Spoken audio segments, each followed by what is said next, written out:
થાય કઈ ઊંચા નીચે કોઈ થાય તાર મને ફોન કરી લેવો. એને જો 5 રૂપિયા ઓફર આવી છે 50 માં 600 આપી દીધો.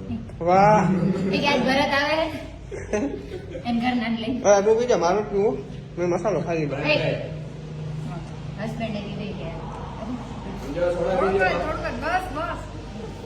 હે સોડા પીવો ના કર બાપુની ઘોડીને સમજે. થાય છે અમે પણ બાપુની ઘોડી લંગડી થઈ ગઈ. અડધે વ્લોગમાં હાલ બોલ શું કરશું આપણે એમાં? આપણે ફોટોસ ક્લિક કરી એવું હા સરસ. કરી મનાલી એક ગોટે ચડી ગઈ. મનાલી નહીં આ જોવા વાળા બધા ગોટા ચડી ગયા હશે કે ભૂત અને ગાઈસ એટલી ભયંકર ને નેગેટિવ કમેન્ટ્સ થી થાકી ગયા પણ અમને કાંઈ ફેર પડતો નથી. એકચ્યુઅલીમાં he is my favourite one અને હું એક ગિફ્ટ લઈ આવી છું એના માટે જો કે ક્યાં? મારી ચોઈસ સારી નથી ગાઈસ.